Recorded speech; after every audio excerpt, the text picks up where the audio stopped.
Hey guys, how's it going? Today we are going to take a walk around the garden to see how things are looking toward the end of August. Now we do have a few tired things like I think we all do at the end of the summer, but our summer has been fairly mild. We've had, what do you think, a week's worth of temps at 100 degrees? Yeah, less maybe. Which is really crazy for us. Usually we have, a whole month of 100 plus degree temperatures. So this has been just a gift of a summer. So we have a lot of things that are still looking really pretty as well. We wanted to start right here by the Dreamstream addition because it's looking gorgeous, and we've had some movement on the patio area back here that I'm excited to show you. So as we walk into this area, you can see, some of the things that we planted last year really coming into their own, putting on a lot of growth. We've got these panicums.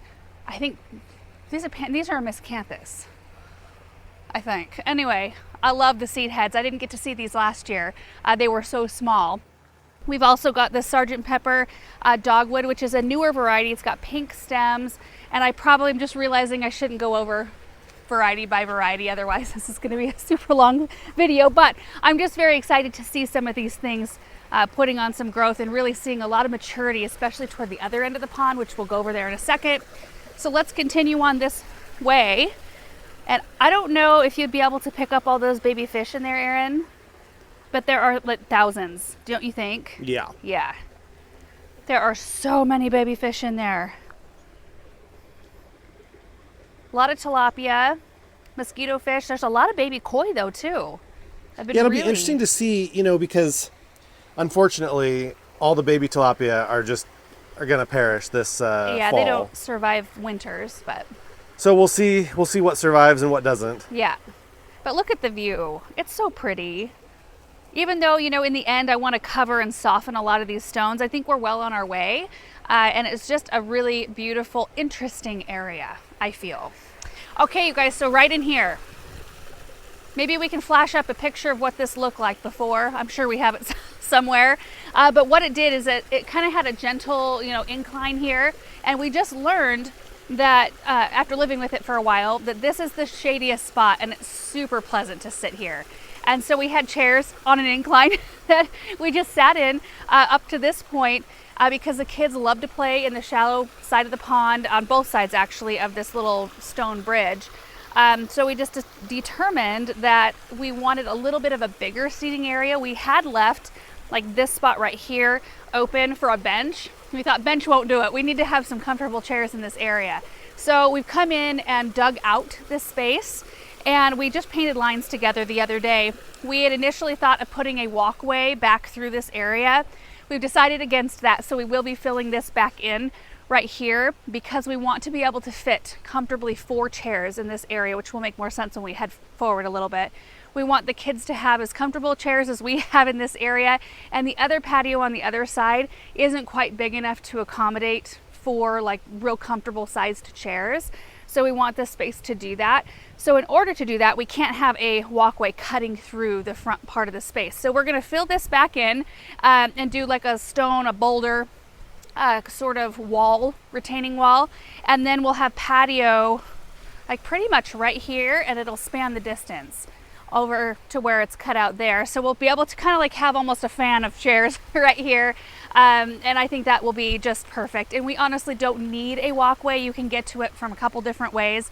We might pop some individual stepping stones just so you can navigate through if you need to, but it won't be like a main sort of look. It won't be like a main thoroughfare sort of walkway. We can kind of take a peek back here. We haven't really done much, you guys, back here since it's been completed. I planted a little bit here and there. But we've got, the beautiful berm to work with here and the stacked stone wall. I do have boxwoods. I need to plant one on either end of our wall here. And that might just kick things off back here. But just having the mulch down has made an incredible difference. We don't have soil blowing around. It keeps everything down in the wind. And we do get, even though it's been a more mild summer, we still have had a pretty windy summer, which is typical, but everything stays put back here.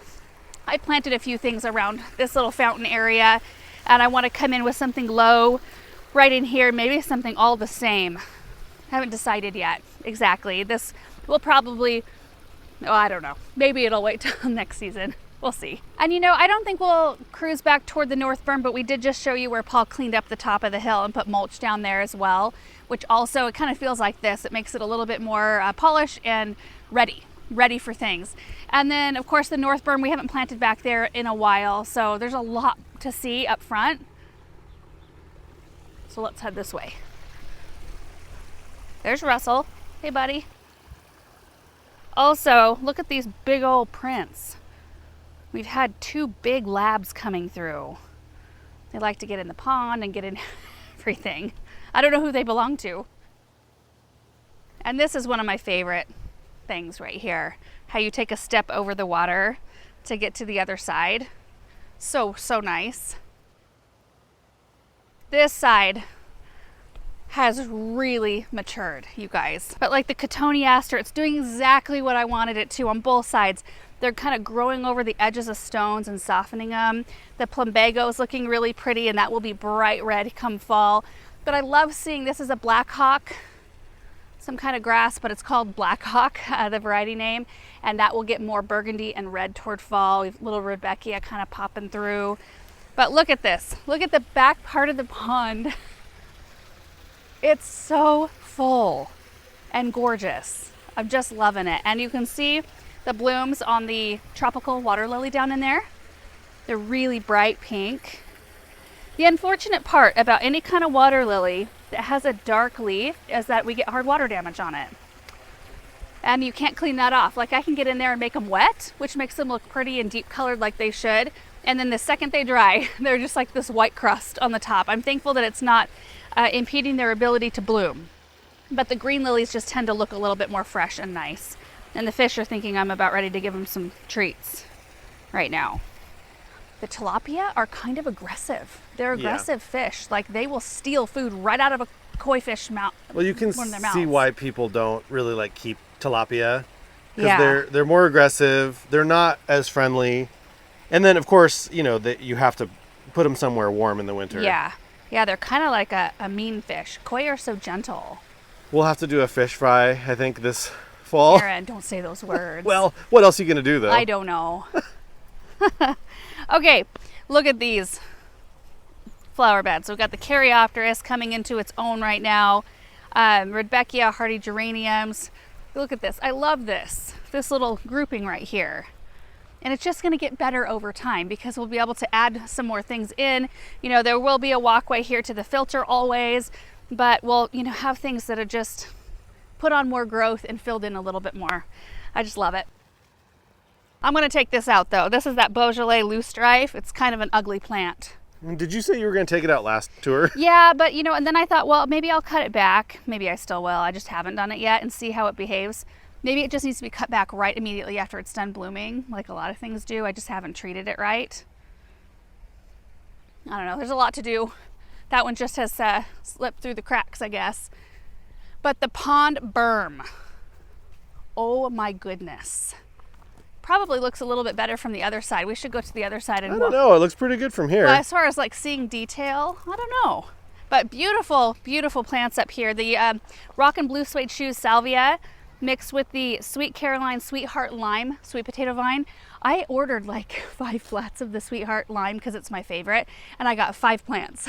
I don't know if there was I think there was some problem with them or something getting them to the grower. Or was it just a mix-up? No, I think there was some, they couldn't get as many as they wanted. It wasn't their fault at all. I think that happened last year too. Yeah, Sweetheart Lime was a tough one, and it's because it's so awesome. I mean, 1 plant each. And I thought, well, we'll see. You know, I'll put 5 on this berm and see how it looks. I think it's perfect. Oh yeah. It's the perfect amount. I'm really happy with that because usually, you guys know, I usually put a lot of things in and then I'm like, ooh, maybe I shouldn't have put as many. But this has been just a beautiful, bright accent. We've got the Nemesia, the Aromance mulberry, which is really fragrant and it's holding its own in the heat and the sun, which is unlike the older varieties of Nemesia. Like, look at this little drift right here. So nice. And it actually looks really good with the Superbena. That's the plum wine, which is not my favorite Superbena, but it's doing it here, and it's just, it doesn't pop like some of the other colors do. Like this one. Yeah. Look at that. That's what, the whiteout? Yeah, yeah, that pops. And those struggled when I first planted them because it was so hot. They were really big and leggy in their containers, and it was so super duper hot when I planted them out, and we had to supplemental like water them every single day and maybe even twice a day there for a little while, and they'd still kind of like wither down in the heat, and they just needed a minute, and they came back in with force. My goodness. So the plantings here, we kind of just repeated on this berm over here. I love seeing those grass seed heads through here. It's so beautiful. I guess the flower bed, I'm going to ping all over the place. I never know what direction to quite walk, but I do want to show you an update here. We've got the tulip trees and then some of the new, some of the new boxwoods right in here. These are the Independence variety that kind of cruise around the front here, and we've got the Freedoms toward the back. We've got the stormproof hydrangeas along the back side that are doing great. And then of course all these annuals have been a really beautiful bright spot. We've got the saffron finch in here, that's the supertunia that's yellow, and then the rockin' fuchsia salvia. So just a really simple blend. And the hummingbirds, they prefer the blue suede shoes, that's their favorite, but any kind of salvia, annual salvia, they just tend to want to attack. They love it. Okay, this flower bed right back here. Look at this. It's like a Gara explosion back here. We've got 3 different annuals in this bed. The Rockin' Deep Purple salvia, the is this Stratosphere White? Yeah, Stratosphere White Gara, and then the Lemon Coral Sedum, which it's a beautiful blend. It really does look nice. Yeah, I think it's pretty striking. The way it's kind of grown together. I really like when you've got this super wild wispy plant to have something solid right beneath it. I think it's really helpful. It kind of brings a little bit of peace. I mean, imagine if you had like the plum wine superbena right underneath. Douglas is rubbing on Aaron's legs right now. So imagine if you had something with a lot of texture and a lot of like fine texture underneath that Gara. It would look like a mess. So you need to have something that's bold and bulky on either side of it, I think, to make it balance. The parterre is looking really pretty. Look at this. So these are the Virtuoso Classy Carmine Dahlias, and there's 5 Unplugged Blue. Boy, I was struggling for that name. Unplugged Blue Salvia, which I in the past haven't had super great luck with in terms of performance, and they're perfect. It's the perfect ratio again. They're not overwhelming, the dahlias. They're just adding a little bit of color difference, a little bit of textural difference, and it's been really nice. We've struggled with spider mites on a few, but we've been able to kind of keep it in check with Captain Jack's, dead bug and neem mostly. And it's really just been a couple of locations. Like I haven't seen any mites in this one, or really most of these. Gosh, that's pretty though. Like look at that, with the light streaming through. I don't know if it translates on camera, but Sweet Romance lavender here around our little sundial. I never cut this back after its first flush of bloom, so that's what it looks like with its second flush of bloom. It would look a little cleaner had we come through and deadheaded it, but I think it's great. The containers around the back of the Hartley here. Oh my, don't hone in on the cobwebs. I was just noticing that on our house this morning too. I need to get after that. They appear really quickly, the cobwebs. They do, I know. Yeah, that just happened overnight for sure. No, but they really do actually show up pretty quick this time of year. Oh my goodness. We have the Delta Silver River right here. It's a new annual coming out next year. It's kind of a succulent, and you can see it's doing really well. Calla lilies, not so much, but that's kind of, they looked so beautiful. I think they were Be My Heart. They were a really dark kind of burgundy color. They're beautiful with these dahlias. I'm surprised to really even see foliage this time of year. This spot gets more sun than I always anticipate it getting, but the Delta is doing great with it. I don't love the blooms. The blooms are okay. They're yellow, but they kind of, I don't know, as they start to age a little bit, I don't like the contrast of this. It kind of has like a sickly look. So I keep it deadheaded and I like it a lot more. I saved a few of these to try to overwinter in the greenhouse just to see how they do. Look at this, one coleus. There's a mangave in there. See that? It's actually beautiful. Look at that. Oh, is that the moon glow, I think? And then this is a chocolate drop coleus in a tiny little pot down there. It's probably so root bound, but it is happy, apparently. These containers here have a little bit of a struggle with the super bells. You think it's too much water or just the iron deficiency? It's probably both. Yeah. However, if it was too much water, I think the evergreens would start to suffer. Yeah, that's true. So I think it's probably an iron issue, but they're getting the iron with the fertilizer. Right. It just might not be enough. And super bells just, by and large, don't perform very well for us. And at least not in mixed containers. We've got the Rockin' Deep Purple and the Super Bina Red. I think it's just Super Bina Red is the name of it right here. And it's just been a fun mix. I've been kind of keeping an eye on them. I mean, they're like kind of touching the boxwoods, but they're not flopping over them and laying on top of them. So far so good. And the curtains in the Hartley, you guys have been so like overwhelmingly positive about how you like the look, especially from inside, how cozy it is in there. I don't prefer curtains whatsoever, but it has been such a huge help in there. When it's hot, on days that it's hot, it's pleasant in there. You can actually go in and enjoy your time in there without having to run the air conditioner. So it's been a good, inexpensive fix. I mean, I would love to have some automatic blinds in there that I just roll up into like a really nice, streamlined kind of look, but I don't even know what that would entail or what that would cost, probably a lot. So this was like, you know, my very cheap version of that. Do you think you'll need blinds once No. these I get guess big? that's the other thing. We have planted shade trees, which in Eastern Oregon, you can't have a glass greenhouse in the sun. You just can't. You have to provide a shade somehow. Otherwise, everything will fry. Like anything in the line of a sunbeam, no matter how much sun it likes, it will struggle. We have to take a look at the Sun Credibles real quick before we head off in another direction. They've been really great. They are starting to show a little bit of tiredness. We could come through and deadhead them to make them look a little bit cleaner. But overall, a really fun look up here. It's just cheerful and bright. They do the heat and love it. And they look, yeah, just bright and happy compared to what we had in here last year, which Erin hated. Those artichokes. I kind of loved it. I mean, I could see where they do have a little bit of a dry look to them. You know, I can see that for sure. But I really liked the structure. I thought it was interesting. But that's the beauty of this area, is that we can try different things out every year. And I do have an idea of what I want to do in here next year. We don't even use the cold frames how they're meant to be used. I use them as a raised bed, a glorified raised bed, basically. I just love the look of the flowers spilling out of them. And I love this. So this was a midsummer swap out. The annuals were not doing well up here because you can imagine, I mean, this is the south side of the structure. We have a fairly like on and off overcast day today, and the high is only 88. Yeah. Today. So it's really quite nice. But normally this is the south side, full sun, heat off of the structure, heat off of the ground, black iron containers. I mean, you can imagine those root balls are hot all the time. So to keep the roots cool enough for things to thrive, we have to give them a little bit of extra water. And the super bells I had in there didn't love it. So this has been really nice. I can't remember the variety name. Maybe it's Silver Fox, Mangave. And then we've got a little sedum around the bottom of it. And they have just clearly loved their lives right here, and I love them.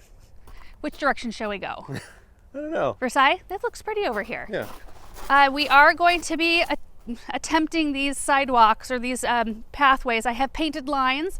We're going to go as soon as we're done filming this tour. We are going to head down to the rock yard, and we're going to pick out rocks for these walkways. The thing is that the rocks that we've been using for pathways like the one Erin's on, most of them are smaller. There are some big ones though, Erin, in that mix. Yeah. But we need several big ones. These are just too small. We need several big ones because I don't really want it to look like a main thoroughfare. I want them to be a little bit more separate, kind of like this, if that makes sense.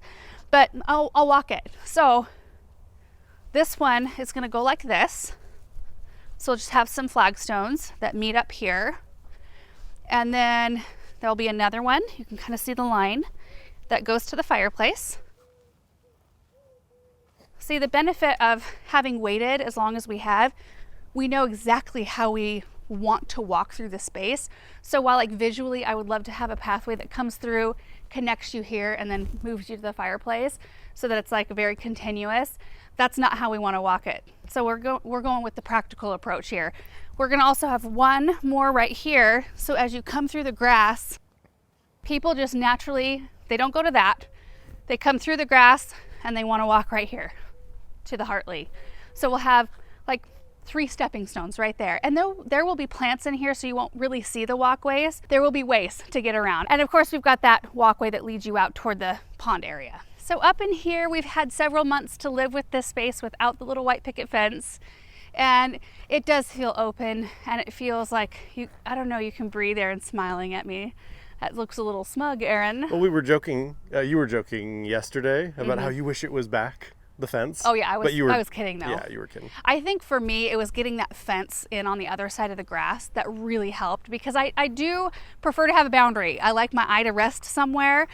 So when that fence was gone, and there was nothing there, I was kind of like, oh my, this is way too open. I don't know how I feel about this.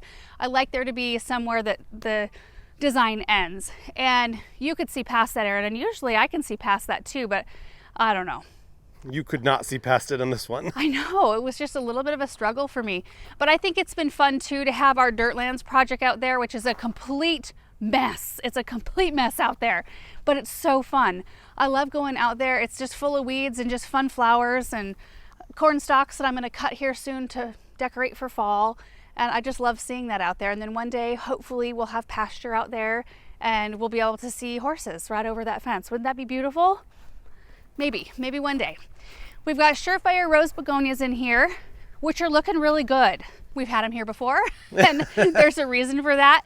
And we've talked about the light difference here. You can see this side is a lot more exposed, while this side gets more shade from the trees. So we have to put something in here that can handle both sun and shade.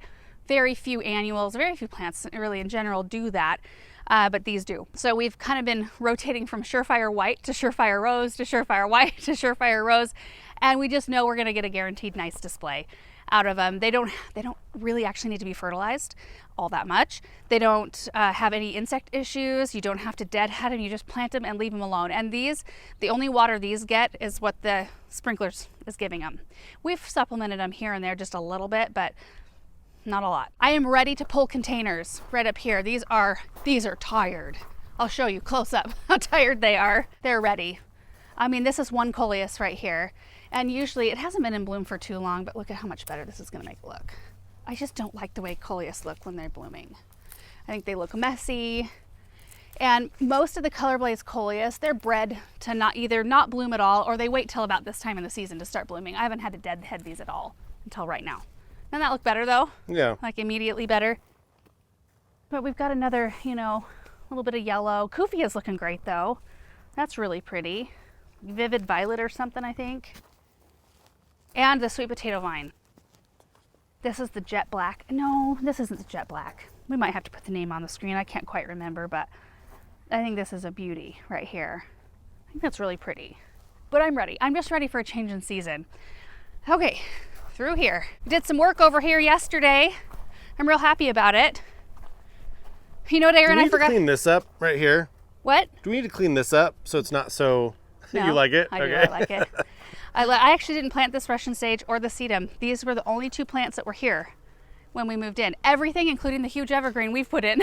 So I forgot to come back over here though and trim these yews up yesterday. So I trimmed the rest of them up starting right here in a little bit more of a sphere shape. Oh, look at this, Aaron.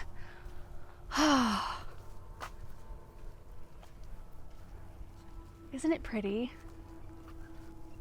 Added some firelight hydrangeas, trimmed up the yews, cut out some durvellas. We planted the Royal Frost birch trees on either side of the arbor, as well as some ornamental grass.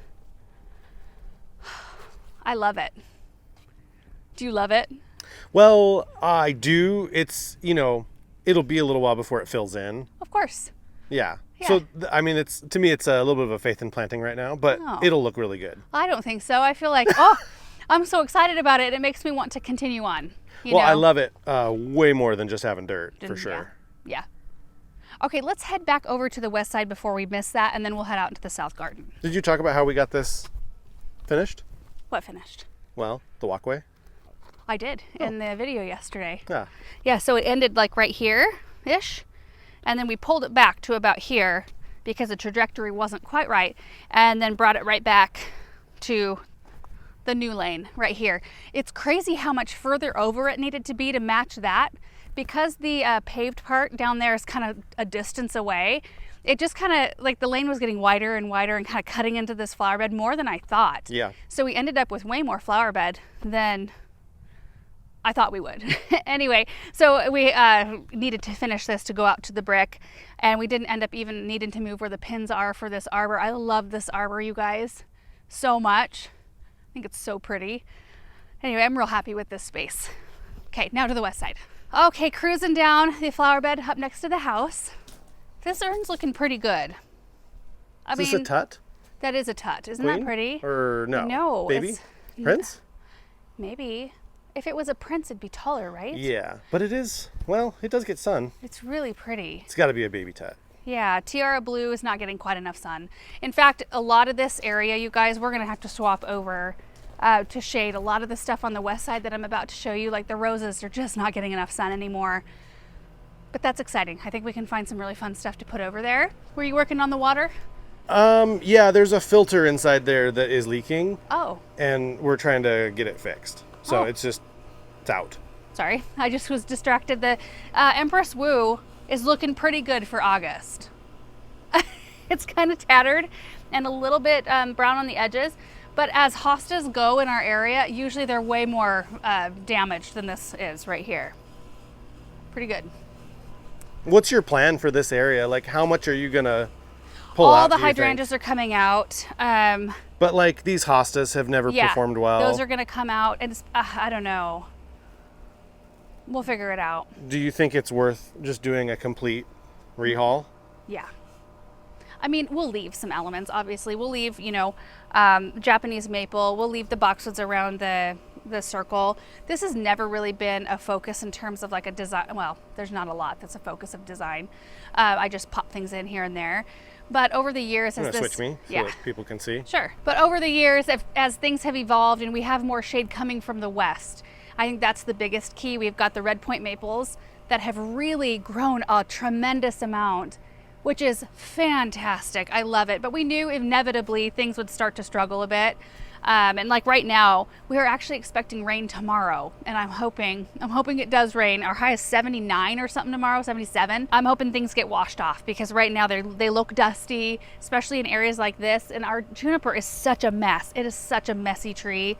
Like, you mulch in here, and then 2 seconds later, it's just covered in the blue juniper berries and the little needles, like the little dried up needles.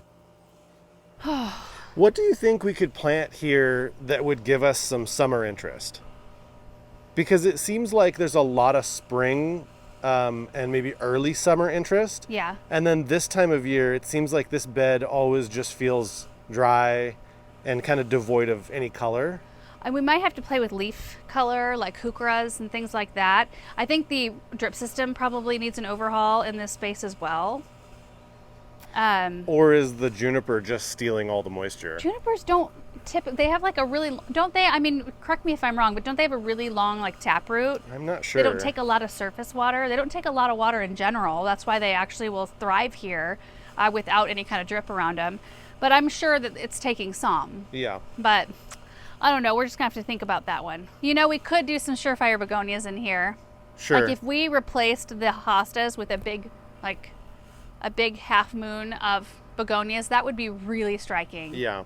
And it also, I feel like annuals buy you some time too to figure out something more permanent. But I mean, this isn't a project we're going to do this year, probably. Although I'm ready for those hydrangeas to come out like today. Yeah. Yeah. Maybe not the ones that are like actually living down there, but I'm ready for the boxwoods to come out as well, which won't be a today or this year project. Have you showed why? I will in a second. I want to hit this area by the kitchen just real quick before we pop over to the west side because it's so pretty right here. Incredible hydrangeas. The mix of annuals has really turned out beautiful in this space, I think. There was a moment there where I thought, I don't know if I love these pinkerific, that's what these dahlias are. But once they had a chance to grow and put on a little bit of size, they have really grown on me. And I like pink flowers in general, but I just didn't know if I loved the shape of the blooms, but they're gorgeous. I don't know what I was thinking quite. These are Proven Winners variety? Yeah, they're a, what is it, Virtuoso? Honestly, pinkerific. I mean, correct me if I'm wrong, but every single Proven Winners variety of dahlia seems like a better plant than the dahlia, like the normal dahlias you do in a cut flower garden. They're just not made for cut arrangements, They're right? not big, tall ones. Plus, I didn't stake any of ours this year. But the big, tall ones always flop unless you stake them just right. Yeah. Yeah, they're a total pain. And these stay more. They're just like they just kind of fill in. Yeah, they're a little bush kind of thing. I don't remember what size they're supposed to get to, like 18 inches, 18 to 20 or something like that, 18 to 22 maybe. Is it more expensive to go this route with the smaller dahlias? Not necessarily. No, because dahlia tubers are not cheap. I don't know. I just feel like a little bit of an outsider looking at it, like wondering why anybody would plant the other ones. You're comparing apples to oranges because Okay. you're comparing like a cut flower farmer who would not want to grow this type. No. Versus a landscape gardener, you know, or whatever, flower bed gardener that wants something that stays compact and that doesn't take over and that doesn't need to be staked. You know, I think it's a completely different worlds, really. So I guess that's my question is like, would really one of the only reasons you would plant some of the other dahlias is if you were doing cut arrangements a lot? Or if you had, like if you wanted to tuck something in, say in the back that needed to be taller, Okay. then you could just pop a few in that get a bit taller and then you get that beautiful interest in the back, but then you would have to stake them and keep them upright that way. And you do need to deadhead them. So you need a way to get back there to do that, you know? So it just kind of depends on your situation and what colors you want to. In the Virtuoso line, there are the Classy Carmine, which are the dark red, Pinkerific, Dayglow Yellow, which we have up front, and then the Violet, which it's either Vivid or Vibrant Violet. I can't remember, but they're in front of the chicken coop. We'll have to head that way. And they are so pretty. I think they'd be even prettier if they got more sun, but they're just a gorgeous color. Anyway, we've got Supertunia Bordeaux in here. We've got the Pinkerific. We've got a little bit of Gara. We've got the Rockin' Fuchsia, deep purple rather. There's actually one fuchsia in there. You see that? A little row back in there. And then we've got the Japanese anemones, which want to take over the land, and they are really a beautiful plant. I popped a hummingbird feeder on the little fence section back there, and they've been visiting. So There's fun. so many hummingbirds. Yeah, and they are chatty and kind of aggressive. Yeah, I didn't really realize how much noise they made. They do. I always kind of thought of them as more of like a hum. Yeah, because like of their wings, but they actually do make noise. Yeah. Okay, let's head toward the brick patio. Here's our little Dusty Miller Surefire White area with the lemon coral. This is pretty to me. I know it's not your favorite, Erin, but no, I feel like it's gotten better now that it's kind of filled in and you Look at- can't see the dirt. look at it from right here. Okay. Like, this is so pretty because you get to see where they get more sun. Yeah. So you can see right in the front they get more sun. That's how they look if they get more shade. I have a tree peony that's struggling back there. I think it needs some iron and probably sun. Yeah. But I think I especially like this because I grew the Dusty Miller from seed. And you always kind of feel a little bit more proud of the plants that you have babied along. And these have been our spring interest in between pansies when they were smaller.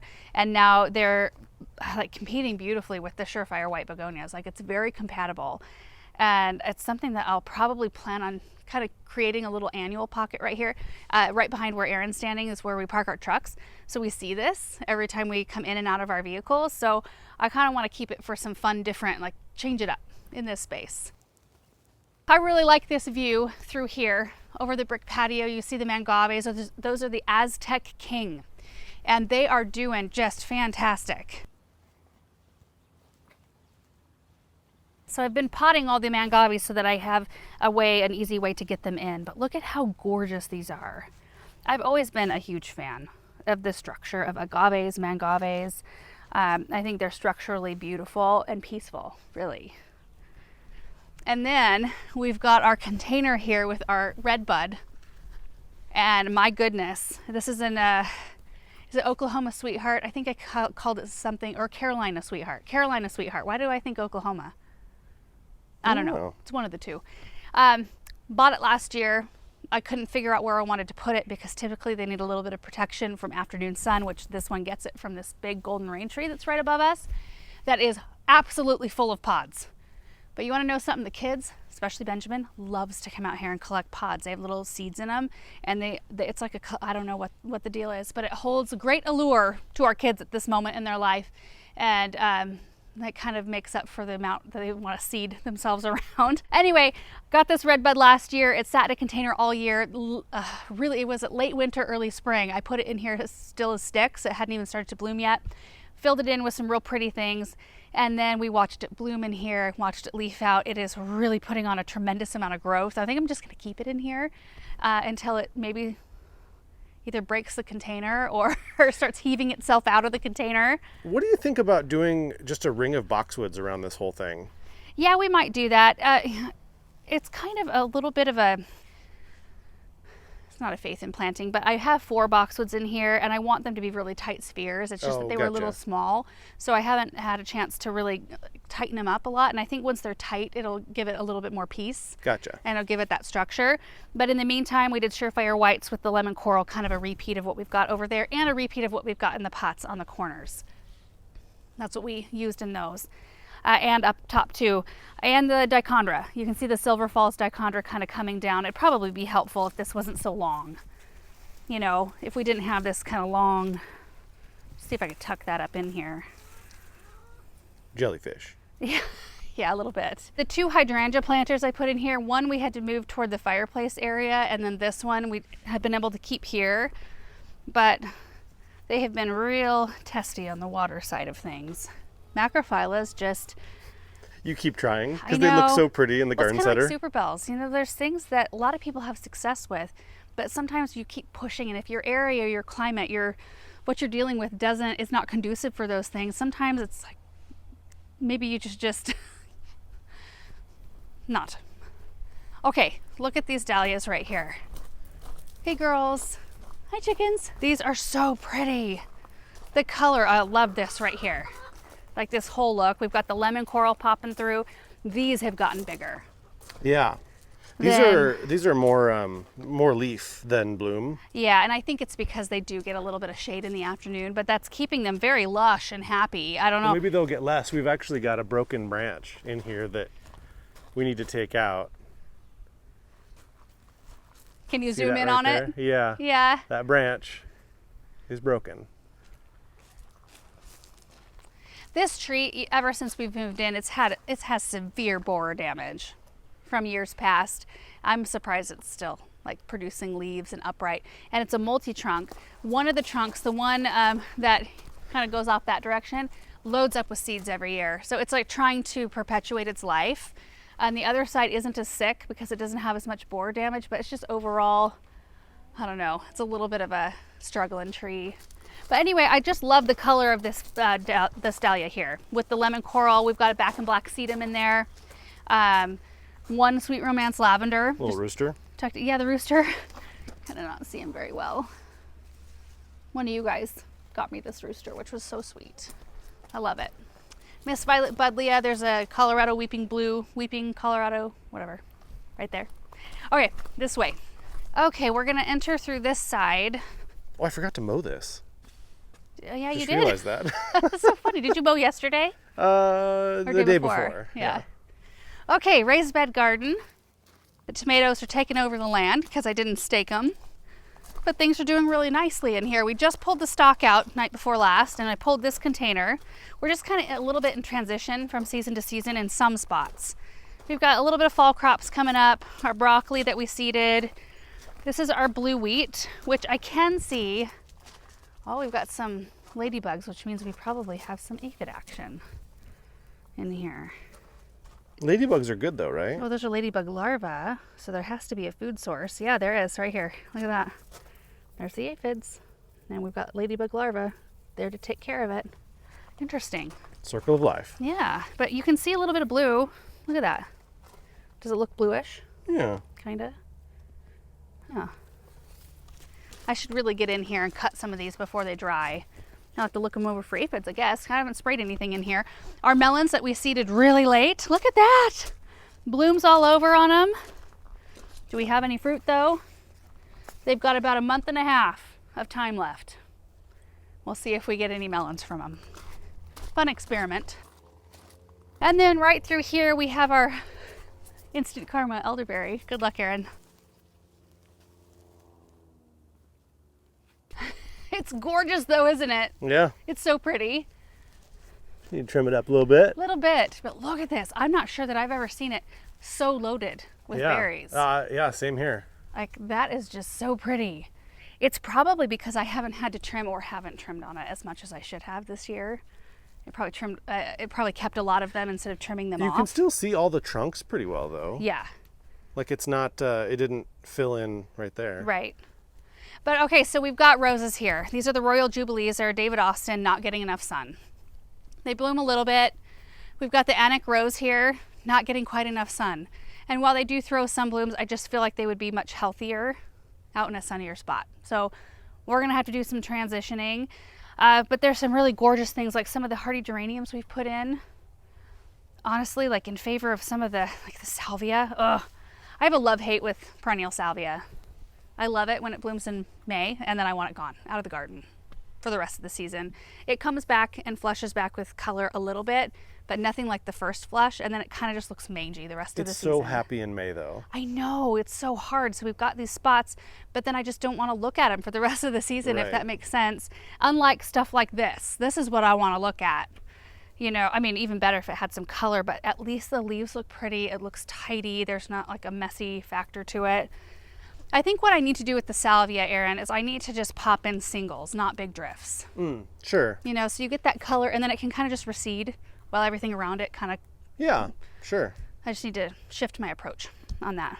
We learn through the years. Are these dwindling a little bit as No, well? the Caryopteris are doing just fine. They're just kind of coming into their own right now? Yeah, they're just starting to bloom totally full of buds. Can they, I thought they wanted like full sun. Well, me too.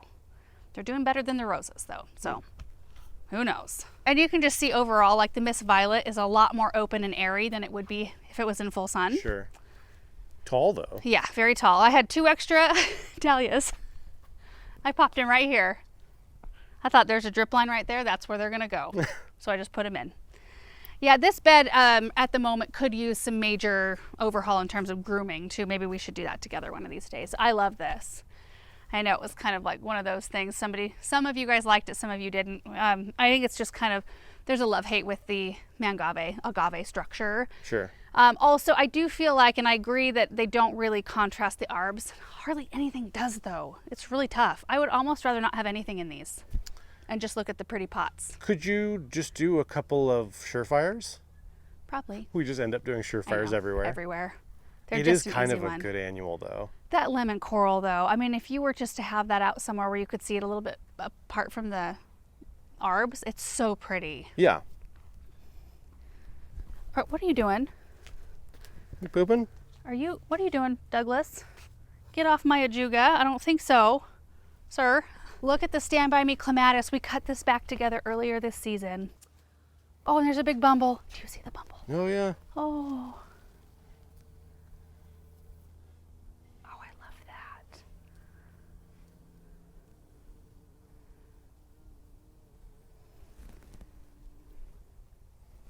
That's fun.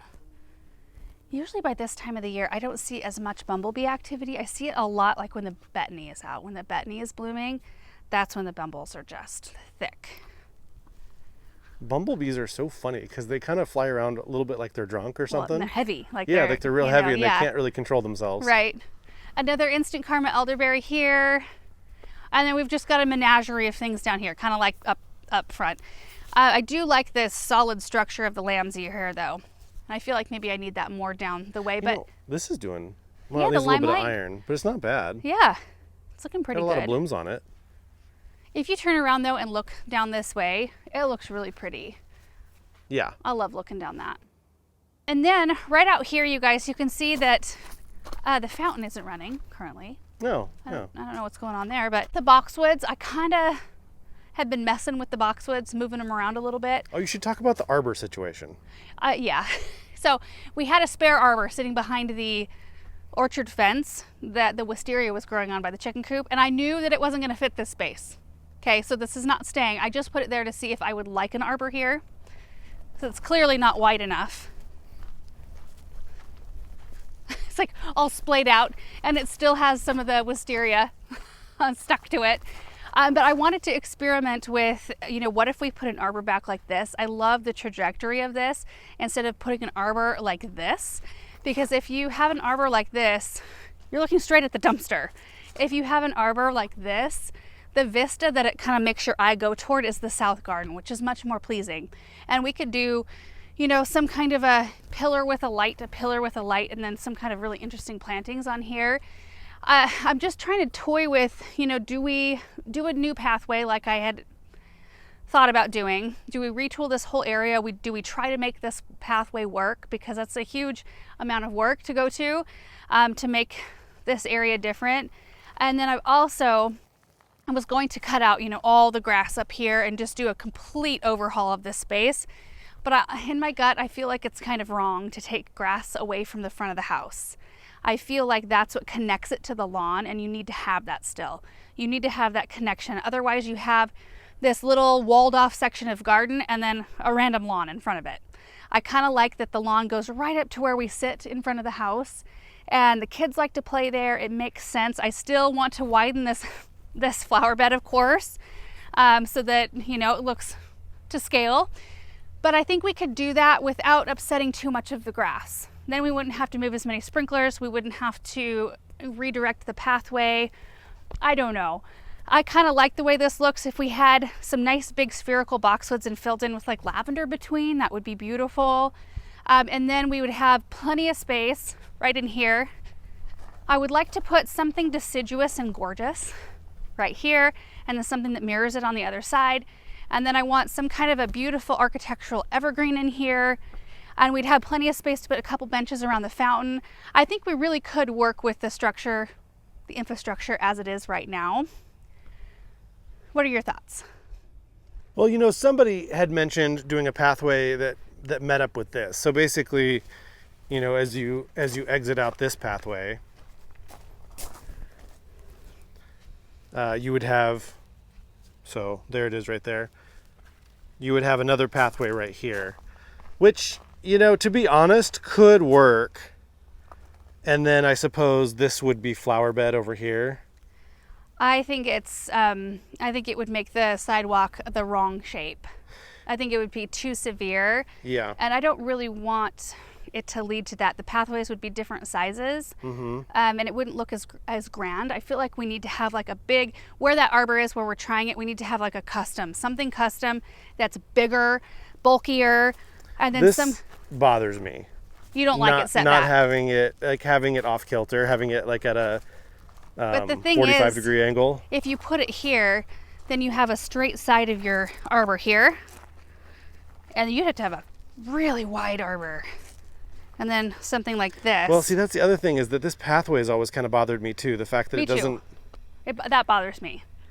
It bothers me that it doesn't line up with the grass pathway in the south garden. Let me flip around so that people can see. Either that, or it needs to be more straight, right, to the driveway. It doesn't meet the driveway at a 90-degree angle. No. And it doesn't match up with that grass either. It's a conundrum. It was one of those things, we just like painted it out and thought, let's just put it in so we have a way to get up to the walkway, and we'll deal with it later. And honestly, we've used it for the last 4 years, so at least we've had a pathway. Yeah. But the other thing that I think we struggle with is that these bricks, I guess that they don't look terrible pointing straight down at it, but they're very, very pink, and they're very, very pale. Well, the sand. Yeah. It's kind of like the same thing that happened in front of our kitchen. It wasn't put on proper. Yeah. And we could maybe look at trying to seal it to get a little bit of a darker color out of it. I think that would help. Yeah. So anyway, there's just kind of a lot of questions. So then part of me is like, well, we've got the boxwoods here. Let's just get them in. Let's get we don't have to have a custom one. Let's just order something that's wide enough to accommodate, and we put something custom in later. But then you're just patching it along, Mm-hmm. I don't know. It feels like we're at a place where we could theoretically still retool the area. And if you start planting boxwoods and you start getting more and more plants in, you just get farther and farther away from doing maybe what you would really want in the end, which we're not even really 100% sure what we really want. For me though, the more this is here, not this particularly, but the way the boxwoods are and stuff, the more that I look at it, the more I like it. I don't know. But Samantha's enjoying this. She's been lining up rocks on the bricks. I noticed that some of them got kicked away. She's been a long time looking for rocks big enough that satisfied her for this design. Anyway, you find stuff like this all over the garden these days. Little fairy gardens, little looks like memorial gardens, and rock formations. Look at that. Very nice. Anyway, guys, I think we're going to end part 1 of the tour. We didn't intend on doing 2 parts, but the sun is coming out a little brighter. We're supposed to have a little bit of overcast later. We'd love to show you the south garden in overcast and spend a little bit more time out there because there's a lot of beautiful things out in that space. So thank you so much for watching part 1 of our August garden tour. Hope you enjoyed it, and we will see you in the next one. Bye.